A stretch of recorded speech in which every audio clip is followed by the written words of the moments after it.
one drop of our product in olive oil has more than 475 times as many of these ESS60 molecules as you have cells in your body.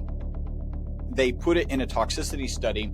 Instead of being toxic, the test subjects that they gave it to, in this case it was Wistar rats, lived 90% longer than the control group. If the average human lived 90% longer, the average human would live to 152. Now, when I say 152, that's the average human, right? So there's a bell curve around 152 with people easily getting into the late 190s, maybe even into the 200s. The knee pain is gone and my hair is growing back. It's growing back the original color. I took that test when I was 54. It had me at 21.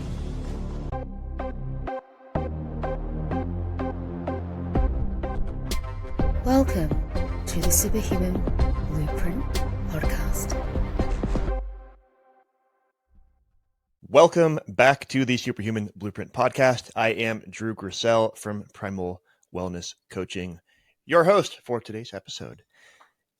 Before I get into my honorary guest bio, quick reminder, if you find this show to be valuable, to be helpful, to be entertaining, please make sure you're subscribed, make sure you hit that like button, leave us a comment, and share your favorite episodes with people that you think would find them to be interesting. These are the things that help us reach more people and hopefully enrich their lives as well. So let's talk about today. Today we are talking to Chris Burres. Chris is a scientist. He is an author. And he is the co-founder of MyVitalC.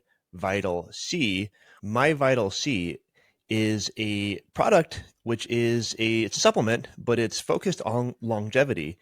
And one of the main components of this is a Nobel Prize-winning molecule called ESS60, which has been shown in studies to significantly extend the lives of animals. So I am very interested in talking to Chris all about biohacking and longevity and ESS60 and MyVitalC. Chris Burres, welcome to the Superhuman Blueprint Podcast.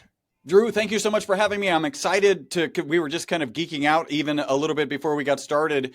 We're going to have a lot to, I have some good news or bad news. Like you might have some homework to do after we have this interview. I don't have time for that. I got two little kids. But it's a big world of knowledge out there, and I am thirsty for it. So well, I'll try and do my best to not make any homework assignments. We're going to teach everything in class today. Perfect. I will be a attentive pupil for you. Love it. But we're going to talk about longevity and biohacking and carbon. Apparently, Yep. Like I was just saying, I never thought I'd be here on the podcast talking to someone about carbon. But you're going to teach me some very interesting things today, which is really what resonated with me when it came up as an opportunity to talk to you. And so I've been excited about this conversation. I know we've had a few scheduling snags on both ends, so it's kind of a long time coming here. So we've built up the anticipation. So tell me, what is ESS60? So I'm so glad you asked. So I'm holding up a model of a molecule. And if you're listening, right, it's a podcast, you may be listening. Don't worry, you don't have to go find a video. Just imagine a soccer ball where the lines on the soccer ball represent the bonds between the carbon atoms. So you have a spherical molecule of 60 carbon atoms. We call the molecule ESS60. This molecule is pretty spectacular and has a pretty spectacular history. I actually kind of cover that history in my book, Live Longer and Better. And the history goes like this. In 1985, three scientists here in Houston, that's where we're based, at Rice University, discovered this third form of carbon, right? So previously there was diamond, there was graphite. Now there's a whole collection of molecules called fullerenes. And they discovered this in 1985. The three scientists went on to win the Nobel Prize for that discovery in 1996. The reason they won the Nobel Prize was because this molecule is absolutely amazing. And I could probably spend 25 minutes just talking about all the amazing things that it can do. There's a new symbol in chemistry because of this ESS60 molecule. Yeah, so the at symbol right, which we're familiar with our email address, right? Any atom on the periodic chart can fit inside of this soccer ball shaped molecule. It's got that much of a void. So now the at symbol represents that something's physically trapped inside of it, not covalently or ionically bonded with the exterior of it. Wow. Okay. So maybe that's how you know you're going to win a Nobel Prize, when you add a new symbol to the language of chemistry. I guess so. You're like, Yeah, that's pretty big. We're probably going to win a Nobel Prize for this.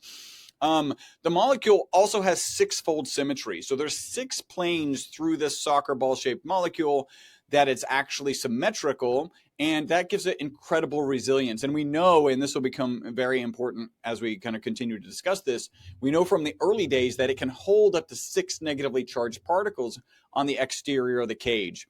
And early back in the 90s, I started manufacturing this with my business partner in 1991. So a full 5 years before they were awarded the Nobel Prize. And I don't think, I like to put this delicately, because I certainly don't want to take credit where it's not due. But it's not unreasonable to suggest that because we were delivering commercial quantities of carbon nanomaterials to research institutions around the world, and those researchers could get their hands on it and actually do work with it and understand how amazing it was, is part of the reason they knew that those 3 scientists, Smalley, Curl, and Kroto, deserved the Nobel Prize, right? So us providing this material really gave that hands-on piece. How did that come across your desk? Like, how did you even get involved with this carbon molecule?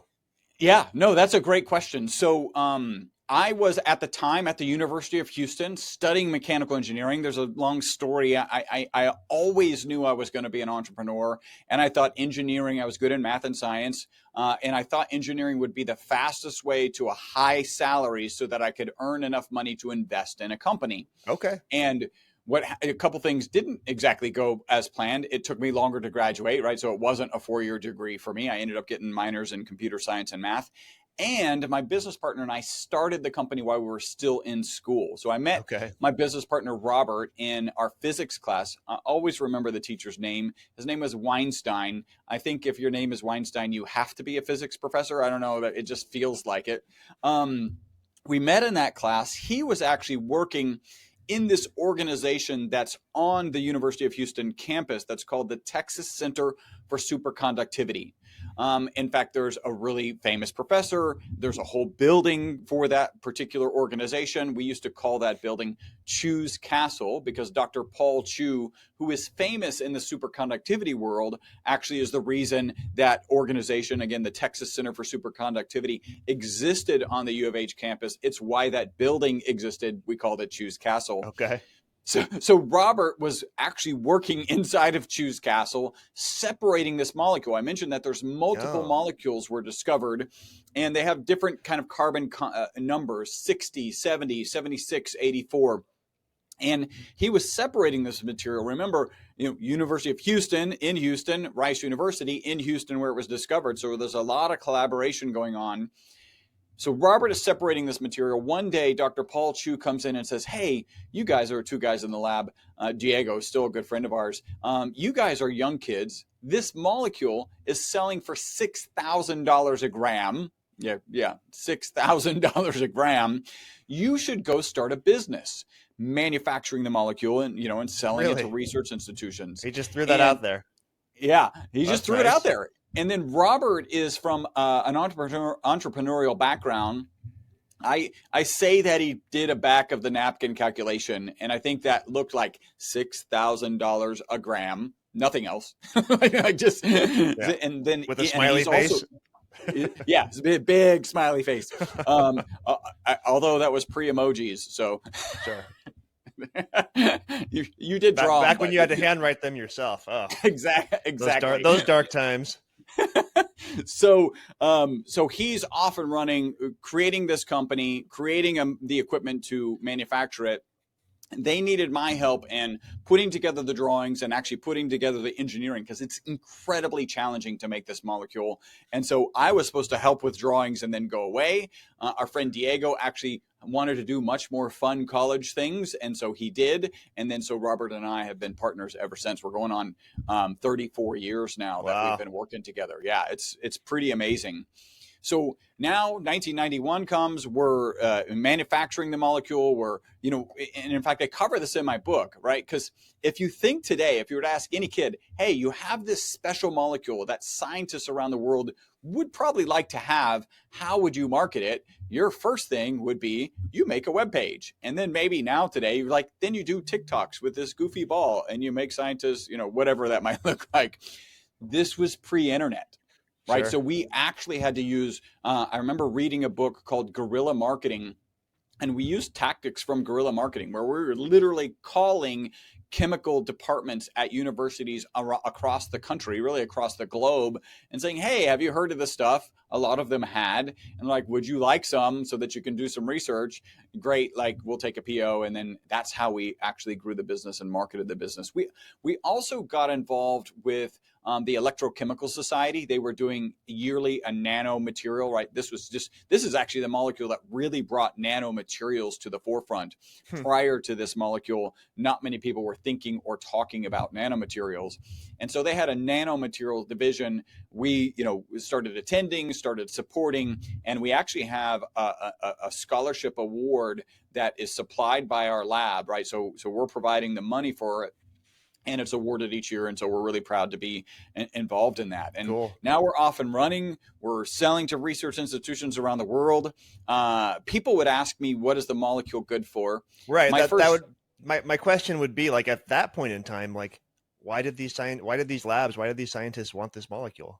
Yeah. So the first joke and answer is for funding, because if you wrote a proposal on this molecule at that time, you got funded. In fact, in 1991, when we started manufacturing and selling this molecule to research institutions around the world, all 10 of the 10 most referenced papers in scientific literature were about this ball or something adjacent to this ESS60 molecule, right? Okay. So it's a viral discovery, potentially before viral meant what it means today, right? Sure. It was absolutely a viral scientific discovery.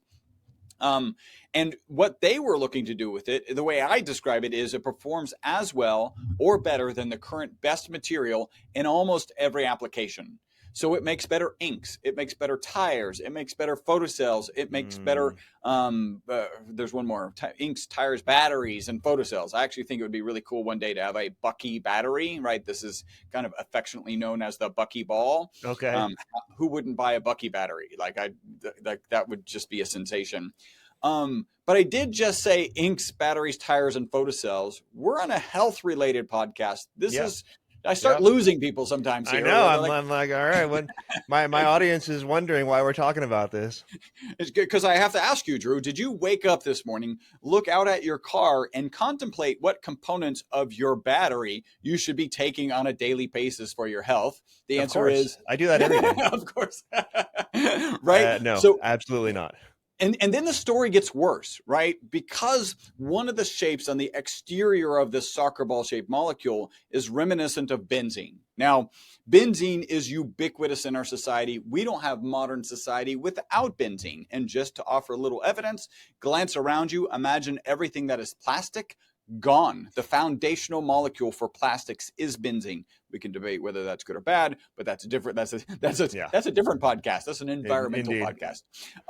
It's also in a lot of the base molecule for a lot of medicines. Aspirin being one example, one very famous example, detergent. So we literally don't have modern society without this molecule. But without benzene. And then benzene on its own is known to be toxic and known to be carcinogenic. So because that shape is actually repeated multiple times on the exterior of this cage, they thought it would be toxic. They put it in a toxicity study. Instead of being toxic, the test subjects that they gave it to, in this case it was Wistar rats, lived 90% longer than the control group. So the single longest longevity experimental result on mammals, peer-reviewed, published research. And speaking of living a long and healthy lives, folks, I am so excited to announce that I have officially launched the home non-one-on-one private coaching version of my 10-week wellness transformation program. That means essentially that now anyone can do this program without needing to enlist my one-on-one coaching. So I've made this available at primalwellnesscoaching.com. Check it out. The program is called The Superhuman Blueprint. Yes, this podcast was actually named after this program that I have been running for my in-person clients for years. I've now made it available online so everyone can engage in this incredible wellness transformation. It is all kinds of things that will increase your mood and your health and your longevity and your happiness and your energy. It'll help improve your sleep, and you'll lose some weight, and you'll just feel better, and you'll look better, and it's amazing. So go check out the Superhuman Blueprint 10-week wellness transformation at primalwellnesscoaching.com. primalwellnesscoaching.com. And as a gift to you for listening to this podcast, you can go ahead and use code podcast at checkout for 10% off. Podcast at checkout for 10% off. Believe me, this transformation will change your life. primalwellnesscoaching.com, code podcast for 10% off. Now let's get back to our amazing conversation with Chris Burres. Actually, my lab provided the material, and our lab is mentioned in that original study is because of this ESS60 molecule dissolved in olive oil. And you can imagine that kind of changed my trajectory. Like my business partner, Robert, and I changed us from being happy-go-lucky carbon nanomaterial scientists. If there is such a thing, that's us, into the health space. And I'll just share this. Our most consistent testimonial is people take the product in the morning, they report mental focus and energy during the day, and then better sleep that night. And so I could talk in perpetuity potentially, but let me turn it back over to you. I feel like I've been talking a lot. Yeah, no, well, 90%, that's pretty insane. And I don't use that word lightly. But 90%. It's crazy. Yeah. So, I mean, what does a rat live, like 3 years normally, something like that? Well, a typical Wistar rat lives 32 months. So that's right at 2.5 years, right? And actually, this is one of the exciting things about the study. And I love to give props to the researchers because at month 32, all of the control rats. So they gave in that study, they have 3 groups of rats. One group of rats was given water, one was given olive oil, and then one was given olive oil with the ESS60 molecule. At month 32, all of the water rats, so all of the control rats were dead. If there is anything true about a toxicity study ever, right? If all the control group are dead and all the quote unquote toxic group are still alive, you can say that that is not a toxic material, right? Like that study is done when the last water rat is done, a little earlier actually, but like definitively done. And they kept doing the animal husbandry necessary to get these rats out to 62 months on average. That was the average lifespan, which is again about 90% longer than the control group. And I'm going to add, there's there's a couple. At one point, my director of research came to me and he said, listen, Chris, that original paper, it's out of the University of Paris. That original paper could have been 5 separate papers. Here's another one, right? So obviously the longevity and 90% extension of life. The next one was a typical Wistar rat lives about 32 months, like we said, but has a known amount of tumor mass in its body, right? And the longer it lives, the more tumor mass it has in its body. So even though the MyVitalC rats lived out to 62 months, again, 90% longer, they should have had double the tumor mass. None of them had any tumors, right? So profound response. I've actually told that story to people and they've said, oh my God, cure for cancer. And I say, no. And then I follow that with another no, because like that's the correct response. Yeah. There's a big difference between dealing with a cancer that has metastasized and being potentially a cancer preventative. And we know things as simple as good exercise, good nutrition, good sleep are cancer preventatives. That piece of the story just throws us into that arena. We'll probably come back to that because there are some interesting things to discuss regarding inflammation. But yes, kudos to them for continuing to do the animal husbandry for an additional 2.5 years to get the result that we have. And you know, it's an amazing result. Yeah. So you've already hinted at just kind of the general start of day to end of day, like response in a human, but what does this mean for people, right? Like, cool, you got this group of rats to live a really long time, but what does it mean for us? What does that mean for you? I assume you're taking the supplement. Yes, yeah, and my third arm is doing really well. So Wow, that's great. Fully functional? fully functional. It's how I play cards. I can play two hands at the same time. Fabulous. The casinos love me because I lose money twice as fast. Yeah. Well, let me talk about kind of my journey and how I thought about this, right? Okay. Because Yeah. this study comes out in mid 2012. About mid 2013, we start getting phone calls from this crazy, wacky group of people called biohackers. And I can say that affectionately now because I am a biohacker. And they were saying things like, well, their first question was, how much of this stuff should I be taking? And my business partner and I were, wearing our conservative carbon nanomaterial hats. And what we heard was, hey, Chris, that stuff that you sell to research institutions around the world to put into ink, batteries, tires, and photocells, how much of that stuff should we be taking on a daily basis? And my business partner and I were like, we think zero. Like zero is probably the appropriate number. Even though you've seen this study with the rats, that's kind of still where you're at. Yeah, we're just conservative, right? Like it's kind of like if I were to be able to convince you that there was something in your battery to take, right? That somebody came to me and said, this thing, when I drink the water out of the battery, it's amazing. I would still at least start with, no, that's not, that's right. And because it's, our material and we have it on the market, we added not for human consumption to the labeling. Okay. And to be clear, like that study and others showed that the molecule was safe, right? That it was a non-toxic molecule. Again, if anything is true, it's non-toxic when all the control rats are dead. And then so we decided we added not for human consumption on our labeling. We were getting these phone calls really about mid 2013, kind of going into the latter part of 2013, where people would call us up and say, hey, Chris, I love your product. My knee pain is gone. And we would say, you mean the knee pain of your rat, right? Because literally it says not for human consumption on the labeling. And they would go, yeah. So if my rat weighs 275 pounds and does HIIT training on Tuesdays and Thursdays, how much should my rat be taking? Okay, so my business partner and I are getting together every quarter. We're getting these 2 to 3 of these calls per week. And we're making the decision, do we want to get into the supplement space? Yeah. And I think you would say that again. Transitioning to humans is, there's a lot of implications, and I assume a lot of kind of red tape there. Well, we're a lab, so we do things at such a high level, like that red tape was nothing for us, right? Okay. It really was this juxtaposition of it's a car battery, like it's a material for a car battery. Should we be encouraging people to consume it? Again, the literature was clear. We're just conservative scientists. We're happy to be selling the material, happy to be, supporting the Electrochemical Society.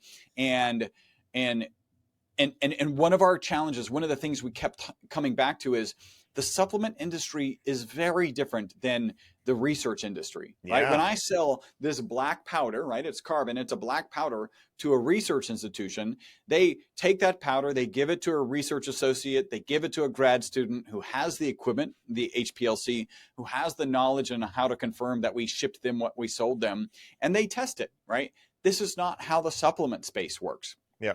In fact, in this time frame, and we really changed our mind at the latter part of 2017, and I'll talk a little bit about that. But in that time period, between 2013 and 2017, I found a research paper that said 50% of the supplements that this research group had purchased off the market did not have in them what they said they had in them. Yeah, right. Lovely. Lovely and no surprise, right? Like this is the thing that people are concerned about. You hear about a new supplement and you're like, oh my God, I really would like to take it. Where do I get it? Like, how do I find a reliable source? Right. That is the challenge you go. And that goes with anything, even like you use olive oil, right? Even olive oil, like a lot of times what you think you're getting is not what you're getting. There's a lot of fraud in the olive oil industry, right? Like they're cutting it with palm oil, and we actually have a strategy to try and mitigate that because it is a mitigation. We're doing the best we can to stop it, because if you actually want to understand if it's ever been cut with palm oil, by the way, if they do too much, then you can actually see it and you can stick it in the fridge and some things will happen differently. But if you actually want to know, you have to do genetic testing. You actually have to test the oil to see if there's the genes of palms instead of olives Jeez. in there. Okay. Right. And so that's not cost effective for sure. Right. So 50% of the supplements don't have in them what they say they have in them. We're still getting these 2 to 3 phone calls a week. Finally, at the latter part of 2017, a guy with a big YouTube following started talking about all the benefits he was getting, taking it on a daily basis. And our phone went from ringing 2 to 3 times a week to 10 times a day. Yeah. So now at that quarterly meeting, my business partner and I were like, okay, a couple things here. This is different. Like, this is a different opportunity than we ever kind of realized, and Right. frankly, kind of dumbly didn't realize. Like, let's be honest, trapped in our kind of carbon nanomaterial pen, if you will. And we thought back to that paper where 50% of the supplements in the market don't have in them what they say they have in them, and we thought, Right.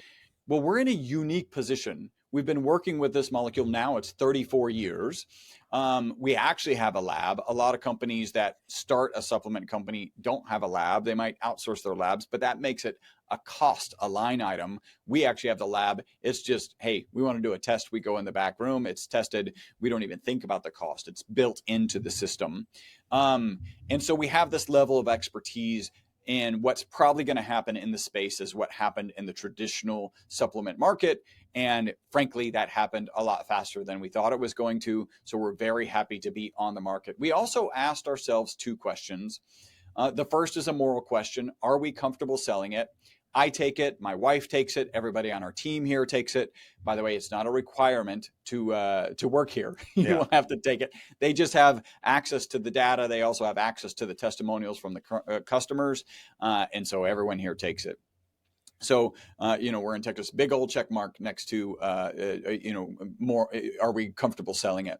And then the next is the legal. With the FTC and the FDA, you got to dot the I's, you got to cross the T's. Yep.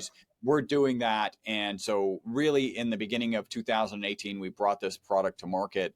And then my focus kind of changed, but I'll in terms of like, okay, now I'm in a different role as a chief scientist, but I'll turn it back over to you in case you want to guide this in a particular direction. Yeah. So,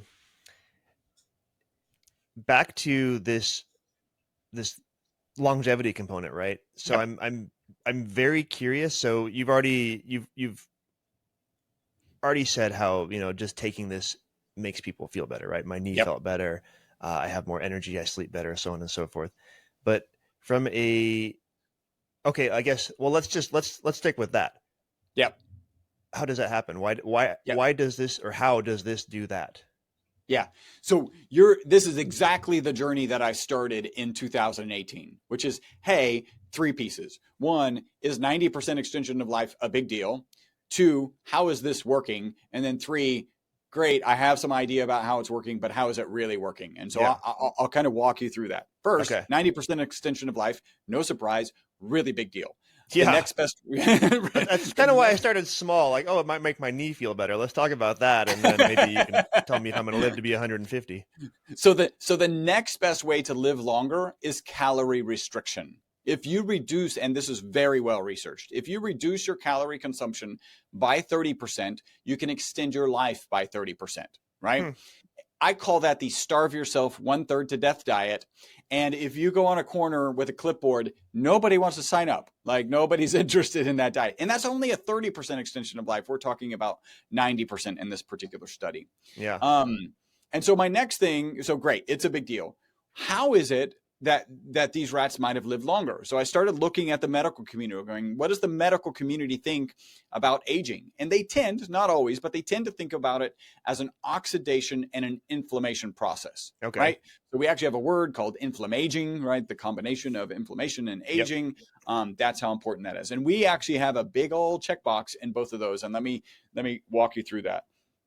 There's an ad hoc study on the web that shows our product to be 172 times more powerful than vitamin C, right? Okay. There's peer-reviewed published research that shows us to be 125 times more powerful than vitamin C. And you said this is an antioxidant? It is an antioxidant. Okay. And it's even better than just an antioxidant. It's a selective antioxidant. So we'll get into that. Okay, where I don't know what that means. That's where the magic really starts happening. Okay. So we got a big old check mark next to antioxidant. When it comes to inflammation, we have to be really careful because the FDA has said that talking about chronic inflammation is the same as talking about the diseases of chronic inflammation, which is also the same as the diseases of aging, which are arthritis, Alzheimer's, cardiovascular disease, cancer. So if I say we address chronic inflammation, what the FDA hears is we cure cancer and cardiovascular disease. Yeah. We are not saying that, hopefully everyone understands that. And let me be emphatic. We are not saying that. There's so much more research that needs to happen to go down that path. Maybe it does, but you're not saying that. Yeah, I can say this unequivocally, it's in the realm of possibility. Right. Okay. But to make that statement is a slippery slope, and there's a lot more research. But we do have, I will share some stuff that are, kind of good indicators. So what the FDA does allow us to say is that we address inflammation caused by exercise, as an example, kind of acute inflammation. Sure. We've all had that tough workout, walked longer than normal maybe, and that next day felt that inflammation in our body. We actually do address that type of inflammation. And then what I'll share, because this is really exciting, we're actually in the middle of running what we're calling an ad hoc study about HSCRP. So HSCRP stands for high sensitivity C-reactive protein, right? It is an inflammatory marker. Yeah. So we can't say that we actually reduce inflammation, but we will be able to say when we get the study done that we reduce HSCRP. And I'll tell you why we're going down the path of doing this particular study. At the recent A4M Longevity Fest in Las Vegas, we had a booth, and this Dr. Young came up to us, and we had actually had a long conversation at Dave Asprey's event in Dallas previously. And so he had been giving our product to his clients. And he said, listen, Chris, I don't care if you're, and I took a video of this because this is profound. When you hear it, you'll know why I took a video. He said, Chris, I don't care if you're male, female, pre-surgery, post-surgery, cardiovascular disease, cancer, otherwise healthy. For those clients who have an elevated HSCRP, your product brings it dramatically down into normal ranges in 4 to 8 weeks, right? Not only that, but there's an improvement in HRV for those people who have maybe an Oura ring or a Whoop or whatever, and sleep between 20 and 60% consistently across his patients. He even said he believes that in the product so much, it should just be in the break room for his employees.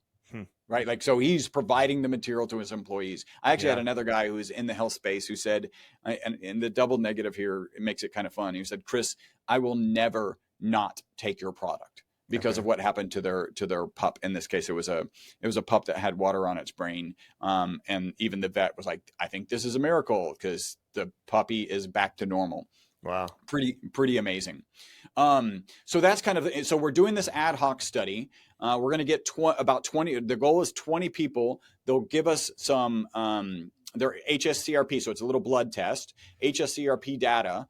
And then we'll give them 2 months of the product, and then we'll get some more HSCRP data. We expect, given Dr. Young's statement and really our testimonials kind of from head to toe, that should pan out, that this does have a dramatic effect on HSCRP.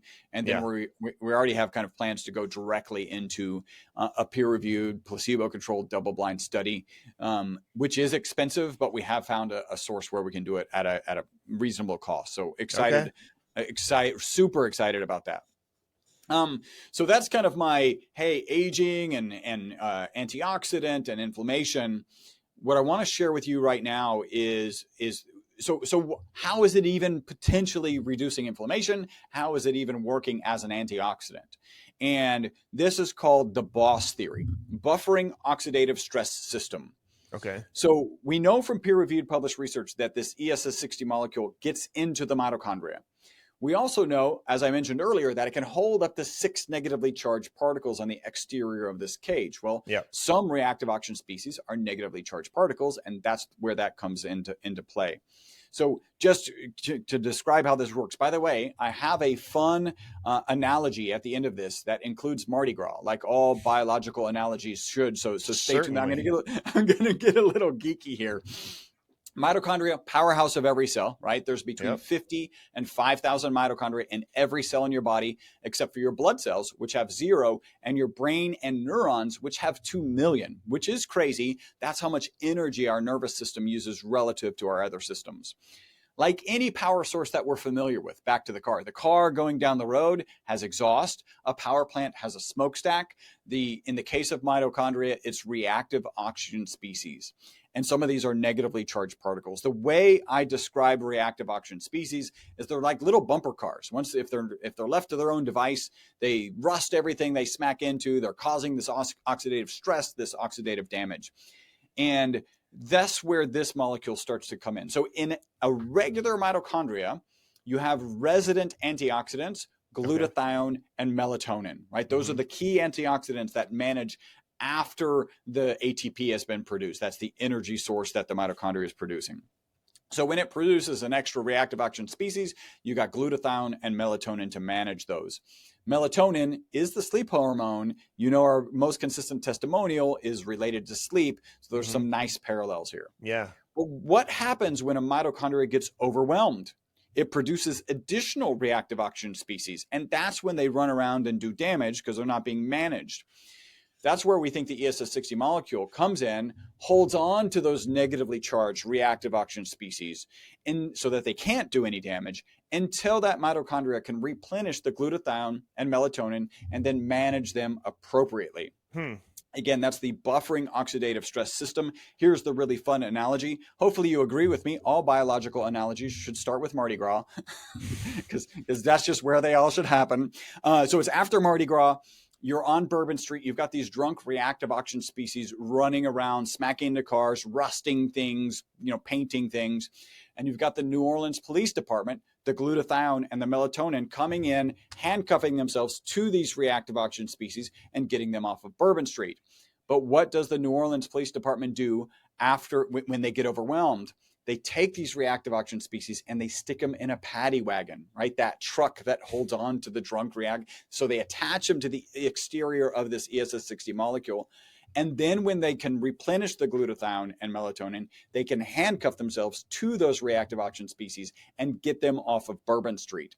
And that's why we say that this ESS60 molecule is the boss, and buffering oxidative stress system. And is this taking place inside the mitochondria? Inside the mitochondria. Okay. Got it. Yeah, because we know so those things are bouncing around, screwing up the mitochondria, creating a maybe diminished performance of your mitochondria.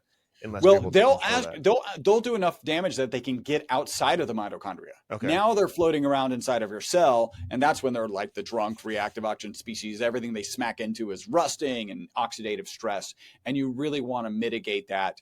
And this does it in a very different way as a buffer instead of kind of a replacement for glutathione and melatonin. Now, you still, like, if you're causing yourself stress, which, by the way, like, that can be that tough workout, that can be EMF radiation, too much sunlight, an airplane flight, and that EMF.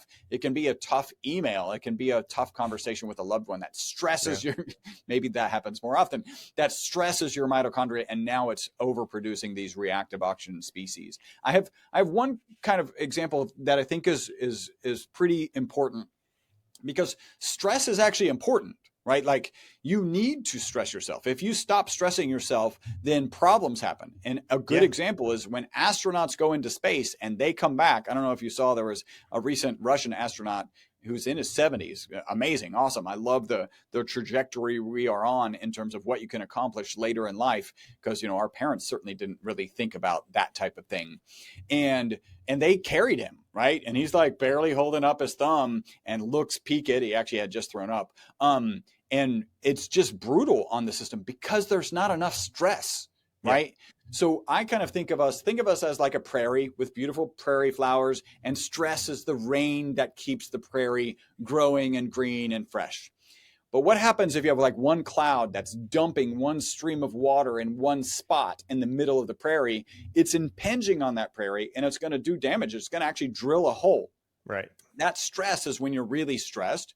And that's where we think this ESS60 molecule can act like a sponge, or maybe just a beaker, and can hold on to that stress so it doesn't impinge on the soil. Okay. One important thing to note, if you don't manage that stress, right? If you stay in that stress state constantly, eventually the sponge fills up, eventually the beaker fills up, it starts spilling over and then impinging on the prairie and doing the damage. Yeah. But if you stop it, right? So you go through phases typically of high stress, low stress, high stress, low stress.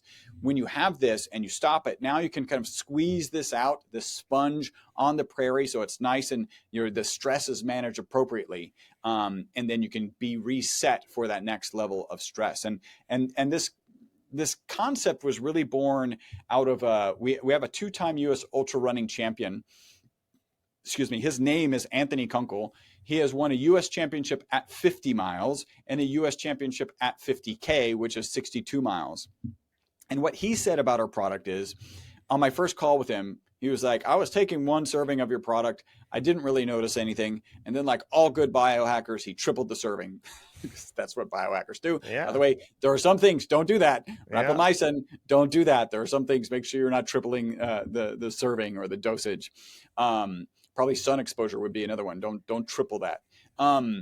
He said, when I tripled it, I believe that this could be the difference between somebody running as a hobby or running as a career.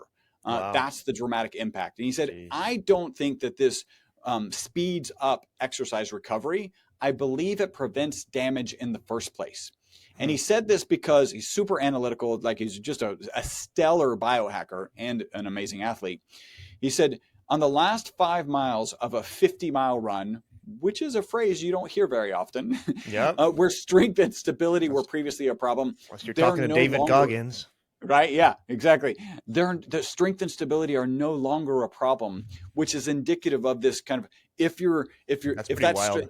Right. If anybody has multiple streams landing in their prairie, it's this guy, Anthony Kunkel, who's running 200 miles a week right now.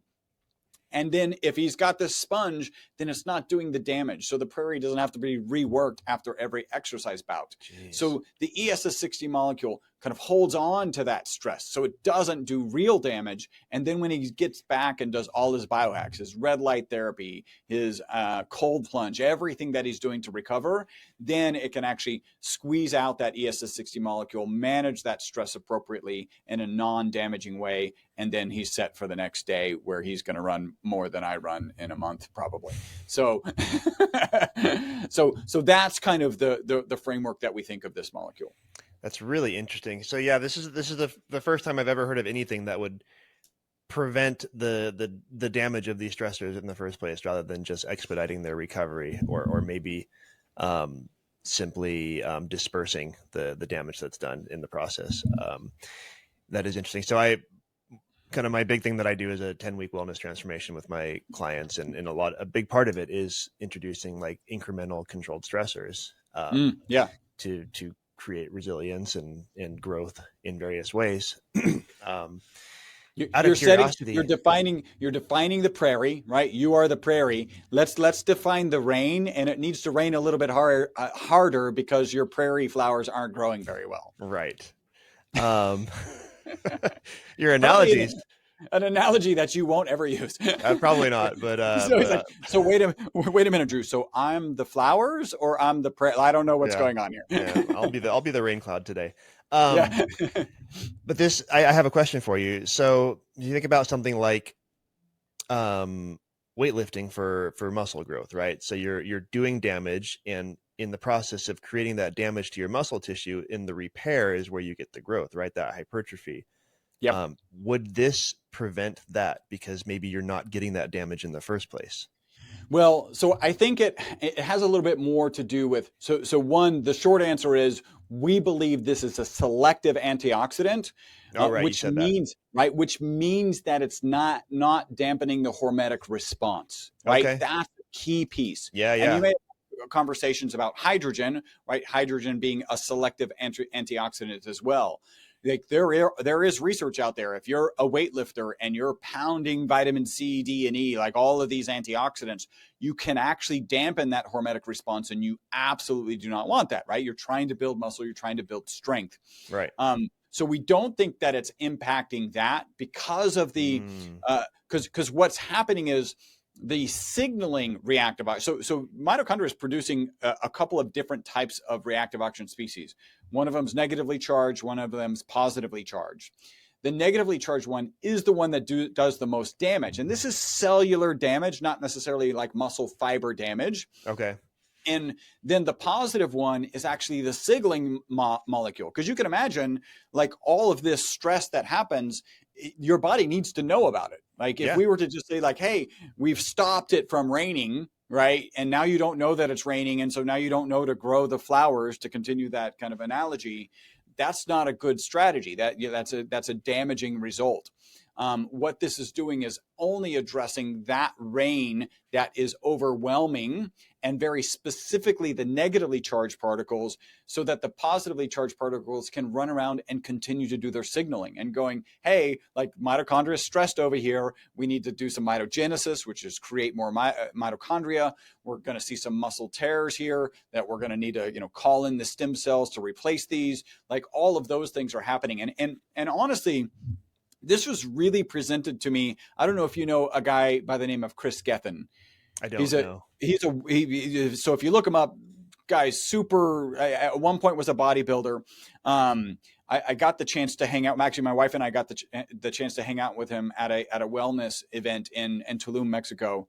And I remember the first time I saw his presentation. He's a good friend. He loves our product. I'm constantly giving him our product. And he stopped by my booth it was actually at Dave Asprey's event last year. And he goes, hey, Chris, I'm going to be talking about your product tomorrow.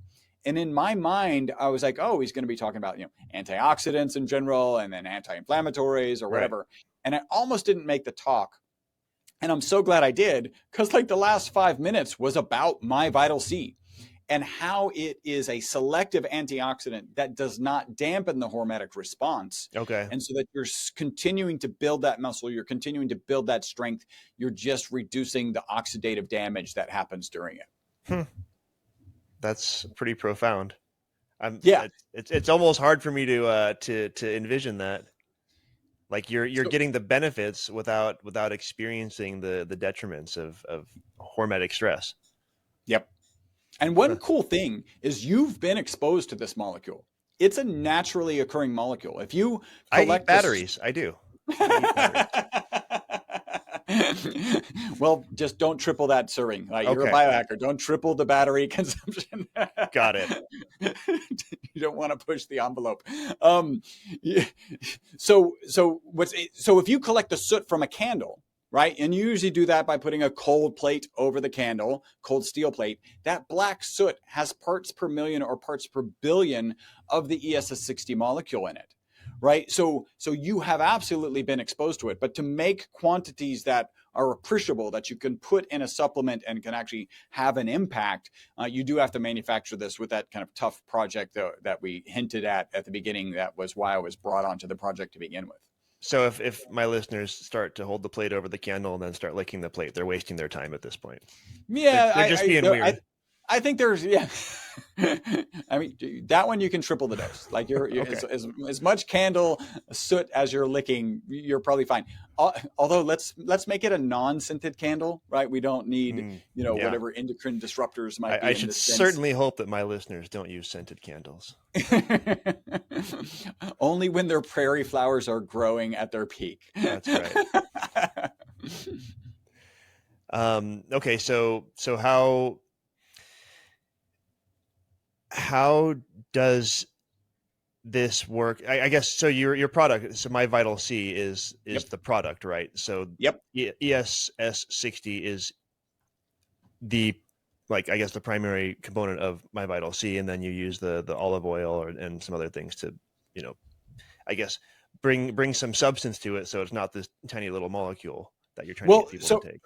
So yeah, a couple of things there. So one is I talked about that black powder, right? That we would sell to research institutions. You can consume that black powder, right? Assuming it's properly processed. So if it's ESS60, you can consume it. It's not water soluble. So you would just excrete it out, right? With almost no bioavailability. Oh. By taking it and dissolving it in olive oil or we sell it in olive oil, avocado oil, and MCT oil. you break down those crystals, right? So if you imagine that black powder, it's actually very much like a sugar powder or a salt powder. It's little crystals of sugar or salt. In this case, it's little crystals of the ESS60 molecule.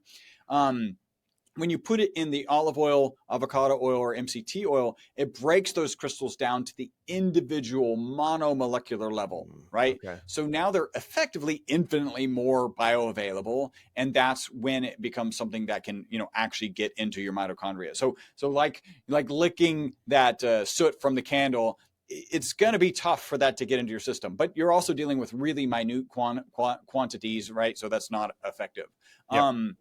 So getting it dissolved in olive oil is really important. By the way, it's actually extremely hard to get to dissolve in olive oil. We have to mix it for 3 weeks. So if you were like, hey, I want to be a supplement guy, you would probably stay away from this product, like a 3-week manufacturing time. This is after you have the powder and it's isolated and processed so that it's safe for people and pets.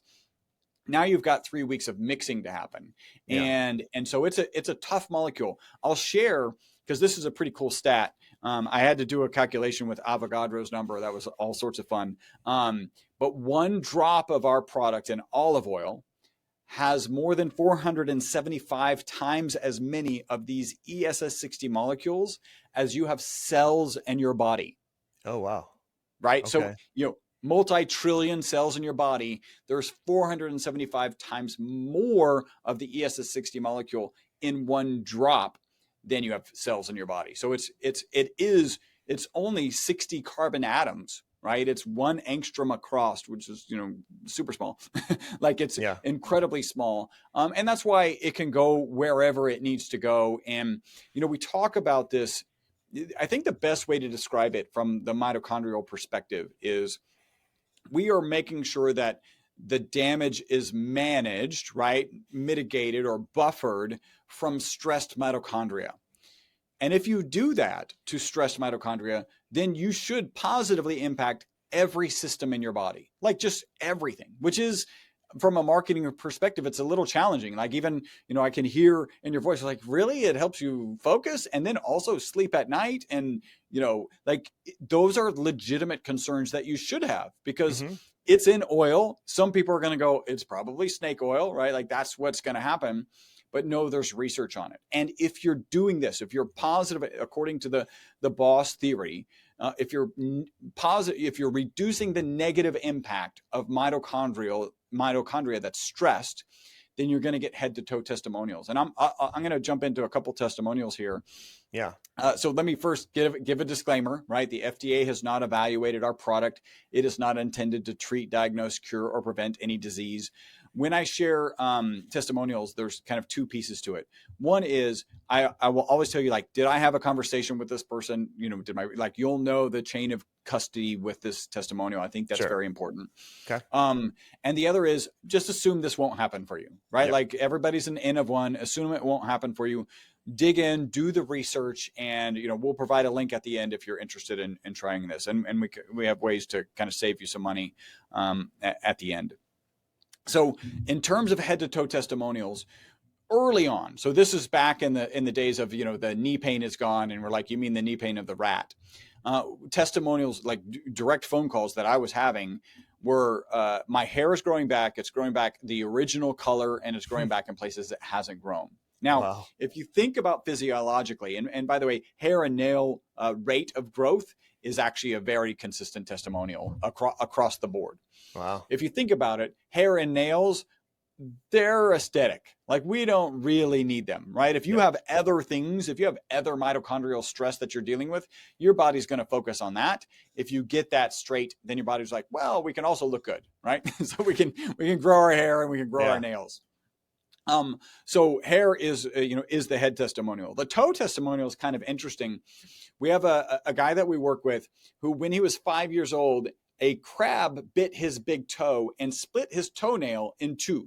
Okay. So from 5 years old until 65, he had a split toenail. At one point in his career, he was a Navy SEAL. I don't know how that impacted it. Tough guy with a split toenail. It healed after he started taking our product at 65. right? Like this is an Wild. age where, something that has lasted 60 years is not supposed to heal.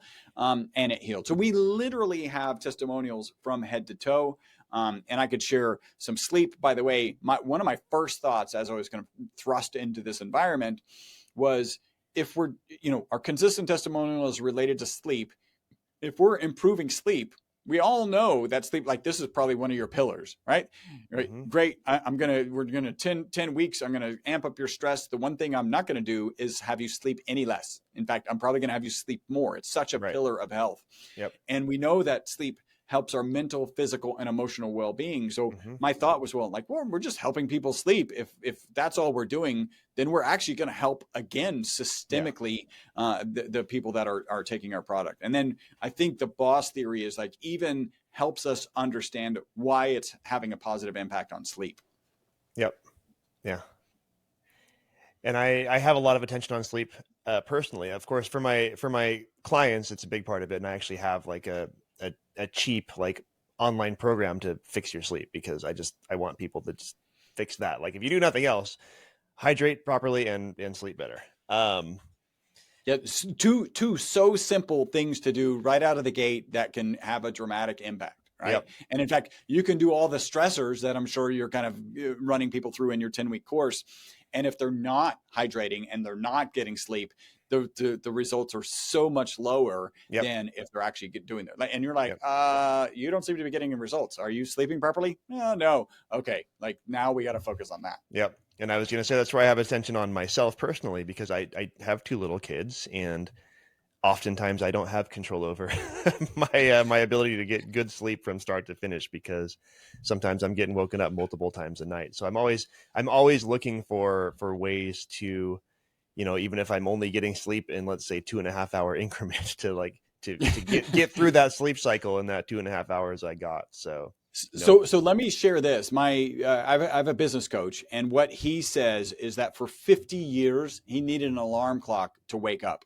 Mm-hmm. And when he started taking MyVitalC, he wakes up before the alarm clock. And so I mentioned, I'm going to see him at a networking event tonight. So we'll be out there. He'll probably have a couple of glasses of wine. I'm significantly cut back my alcohol consumption this year. I'm very excited about that. Yeah. And so I probably will not have a glass of wine, but he's out networking, right? He's staying up late, having glasses of wine, having dinners. And when he doesn't get the product for 10 days, it's right at about 10 days, he starts to need the alarm clock. And, this has been true for like 5 years now. It's like, Chris, I'm running low. I need my alarm clock. Yeah. And then get back on it. Okay. I don't need the alarm clock anymore. So definitely having, I think, well, let's not say definitely, having an impact on quality of sleep, right? So when you're getting the sleep you're getting, it is having a dramatic impact. And I'll share one other thing. You have to be really careful. We can't talk about hangovers because the FDA says that a hangover is alcohol poisoning, which makes sense. And if you're talking about poisoning, that's an FDA issue. So we won't talk about hangovers. We'll just talk about if you were to put yourself in a situation where you might have one, people who take our product don't experience it. And if you think about sleep, right? Alcohol hampers sleep, inhibits your sleep, the quality of sleep. If you're getting that quality of sleep, that makes a huge difference. And if you're mitigating that factor. One other piece. So this is another piece that we think is a part of the reason that, that's true. We actually have a packaging that says party recovery. In that original study, remember my director of research was like, hey, this could have been 5 papers. Another one was, they have 3 groups of rats, the same kind of 3 groups, but different rats. And they injected them with carbon tetrachloride. Carbon tetrachloride is an extremely oxidative agent. It actually is a poison and attacks the liver. And when they euthanized the rats, humanely or ratly, I don't know how that works. When they euthanized the rats and looked at the livers, the ones that were given water did not recover. The ones that were given olive oil barely recovered, and the ones that were given olive oil with ESS 60 almost entirely recovered. Their livers almost retired. So this just fits into this whole, we're preventing the damage. We're a great antioxidant. So we're mitigating any of this oxidative stress. And that's probably why we have a product called Party Recovery on the market. So I have a question for you before I get to that. I do want to say, because you just kind of made me think of this. So I talked to another guy on this podcast, Dr. Torkel Faro out of Norway. Oh And yeah, he's awesome, you isn't familiar he? with him? He's the Okay. wearable guy. Yeah, Yeah. he's the wearable guy. And it just made me think like he would probably be interested in this, right? Because he's always, he did this experiment he was telling me about where he had some wine and then tracked his HRV and, it screwed it up for like 4 days. But would this do something with that? So I was at one point working with an Aura Ring consultant. Okay. His name's Dr. Benjamin Smar, and it's actually we have done one of the few human studies with this molecule that I'm aware of, and it's related to sleep because that's our most consistent testimonial. And frankly, it's mostly because I ended up in this conversation with Dr. Benjamin Smar. He's actually an associate professor out of the University of California, San Diego. And he was a consultant for Aura Ring, so had access to their back-end data. We were like brainstorming ideas that we're going to do in order to do these studies. And if the participants gave us data, then we can kind of prove it up. That was pre-pandemic, and it turns out the Aura Ring's pretty good at identifying COVID, and so he disappeared. Right, like Okay. he was called to other duties, if you will. But I kept the study going, and we only have 10 people who have gone through the study at this point. We're actually working on more, and we're working on this other HSCRP study. But 100% of the participants reported improvements when they were on the product, right? Okay.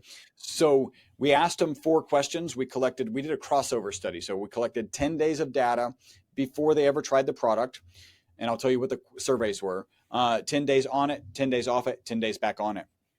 The survey was, how was your sleep? How quickly did you fall asleep? How restless was your sleep? And how did you feel in the morning, right? So just kind of a subjective assessment of their sleep, right? Yeah. And again, 100% of the participants reported improvements in their sleep when they were on our product. Okay. So I feel like I went down a little bit of a rabbit hole and might have gotten lost. No, that's okay. No, I mean, it's all related, right? So, I'm talking with Dr. Torkel about HRV and sleep and all that, right? And then this is correlated. So, yeah. So what I had a conversation one day. It was, it's so fun to geek out with like a Torkel or in this case, Benjamin Smar. And I was like, wait a minute, you probably know what it looks like to sleep with alcohol. And he goes, yeah, like here's mine. And when he shared his when he had like 2 glasses of wine, and I looked at mine. So what typically happens is your heart rate takes a lot longer to get down to its minimum, right? So a typical without wine or without intense exercise, that late intense exercise late in the day can also cause this, right? Because your body's trying to heal itself. It's trying to get this poison out of your body and also trying to heal itself from the damage of the workout. And so if you don't do those 2 things, you get down to your lowest heart rate pretty quickly, and it's fairly flat. I mean, there's a slight slope down. But if you've had alcohol or an intense workout, there's a pretty steep slope that probably goes away about halfway through the night. So it has a dramatic impact. When I looked at the first piece of data, mine was flat. And I was like, so here's some evidence that it's positive. I'll say when I look from time to time, it depends on how much you drink. Like that's certainly a thing. But in general, again, this year I've cut back. Not that I was a heavy drinker, but like I cut back quite a bit. Yeah. And for the last 5 years, I really haven't had a rough morning. It just hasn't been rough. And I can tell you prior to that, it had been. And I may be sleepy, right? I may be tired because it is disruptive to your sleep, but I just don't have the aches and pains that are associated with it. So, wow. Yeah. Subjective, but very cool. Yeah. Okay. So here's my question for you. So in the community of kind of biohackers and longevity and all that, one of the things that we hear a lot about, and there's kind of mixed opinions and mixed data on this, but is using telomere length as a biomarker of lifespan or longevity. Have you done anything where you've looked at telomere length with folks that are using this product? I'm aware of one guy kind of in the space. And actually, I saw a video he was in. He was like, yeah, this molecule extends telomeres. And I hit him up on Facebook and I was like, hey, that's amazing. Like, that's great for both of us. Where's the research? And he was like, everybody knows that. And I was like, okay, I'm glad that everybody knows that. Like, where's the research? Oh, there is none. Right. So that's Okay. one difference, I think, certainly between him and some other people in the space and me, which is I'm very comfortable telling you the boss theory is a theory. Like, I don't know that this is what's happening. Yep. This is what we think is happening. We know that, from peer reviewed published research, the molecule's in the mitochondria. So it has the opportunity to do stuff there. We know that it can hold negatively charged particles. We know we have head to toe testimonials. So it's the confluence of those things that put those together. Yeah. I will share. And I'm actually going to record some shorts today. So that's kind of fun. One of the things that I'm talking about, I on a glycanage, I don't know if you've taken the glycanage test, right? It's looking at glycans, which are a sugar molecule, and how they are, how your body manages them, and that changes over time. That changes as you age. It tends to be a really good indicator of inflammation. I took that test when I was 54. It had me at 21. Wow. I don't know well if done. I want to be. Yeah. Can you drink if you're biologically younger than 21? I don't know what that looks like. So that is a really good testament. I took this, it's a erythrocyte, and I'm close to the pronunciation. Basically, if you take your blood and you put it in a capillary tube, the rate at which the blood separates from the plasma is an indication of inflammation. Okay. So when we were recently at the Health Optimization Summit, in the booth next to us was this kind of Apple genius engineer who put together this device. So now you can do it at home. You can actually know your inflammation number at home. I took that test. That had me at 20 years younger. And then I'll give you the bad result, which is actually potentially even better. I took MyDNAge, right? So this is one of the tests. It looks at methylation. It would surprise me. Actually, I need to kind of go back and look. It would surprise me if it's not looking at telomere length at all, but it's still looking at methylation. So it's a good indicator. When I was 51, I took the test and it had me at 59. I was not very happy about this. I'm like, I'm taking my product. What's going on? I took that test again when I was 53, and it had 54, 3 years later. So when I was 54, it had me at 58. So 1 year younger, 3 years later. Okay. That's the right direction. So I don't hate that test. That's interesting. So, and actually, I think I took those a while ago, and I really need to take them again. But that would actually, I believe, put me in first place in the regenerative Olympics. I don't know if you're familiar, Brian Johnson in it, right? And Dave Pascoe is in it. Because those guys are bragging about their aging rate is, only 0.6 or only 0.5 years per year, right? So biological years per chronological year. That's a literal reversing over the span of 3 years. So I'm a biohacker, so I'm eating clean, I think, right? I would argue, I'm moving every day, some with heavy weights. I think that's really important. I'm sure that's a lot of what you're doing. Making sure I'm getting good sleep. Making sure that my stress levels are in the right place. So I'm doing those things, and I'm also taking the product that we have this There's no surprise that glycanage, which looks at inflammation, that HSCRP, mine's in normal range, and that this erythrocyte, this separation of the blood cells from the plasma, that I'm super low on those, because that's what we expect. Yep. Wow. So what's next? I mean, you've got the product available. You're running tests. Like, what's the evolution of this look like? Well, I'm really excited about this HSCRP, because that'll be really the first human trial on the molecule, and we're leading the way. We've actually published papers. We published a paper in May of last year with the original researcher from that original paper, where the rats live 90% longer. His name is Dr. Fatih Musa. So amazing. Most supplement companies don't do research. Most supplement companies don't publish any research. We're doing both, right? So very proud of that. And then to go into this HSCRP for a human trial, that is dramatic. In fact, I didn't share this. Dr. Young shared with me that he had a client whose HSCRP was at 9. His protocols weren't moving it. our product brought it down to 0.9 in 4 to 8 weeks. I learned later, typically HSCRP is kind of an indicator of cardiovascular disease. Okay. I learned later from an oncologist that a 9, this oncologist said, means you have cancer until we prove otherwise, right? So this is a dramatic number. And then to bring it down into normal range in 4 to 8 weeks is pretty profound. So I'm excited about that. That helps us, right? You hear me doing a lot of dancing in this as I talk about the product. We can start dancing a little bit less when we've got that data under our belt. Yeah. If you could run any kind of trial on this, what would that look like? Like funding wasn't an issue. Yeah. Wow. Well, a fun one would be a longevity study, which is, Sure. Funding matters, if the average human, and by the way, I think this is not a one-to-one mapping, but if the average human lived 90% longer, the average human would live to 152. Now, when I say 152, if you're like me, your brain goes to, oh yeah, the oldest human, 152.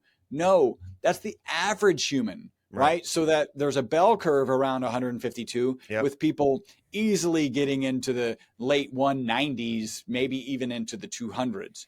So that study will probably never happen, right? That would be like if money were no option, it would be object. Then it would be very cool to the 200-year study. Yeah.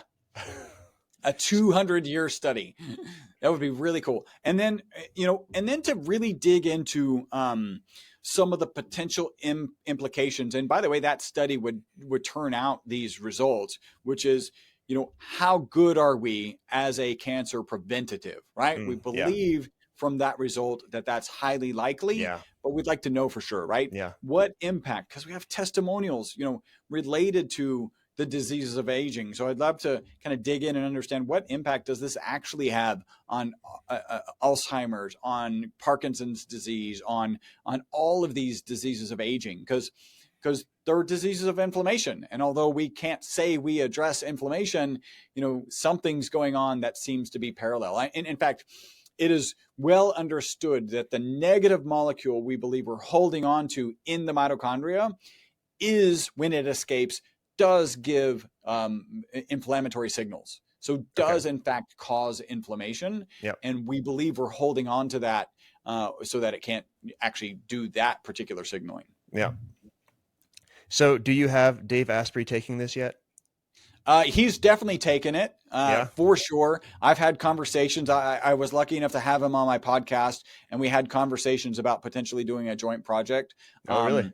I think he mentioned, I'm trying to remember. I know he mentioned it in some podcast, kind of in a sleight of hand way. He was like, am I taking a molecule that has extended the life of test subjects by 90%?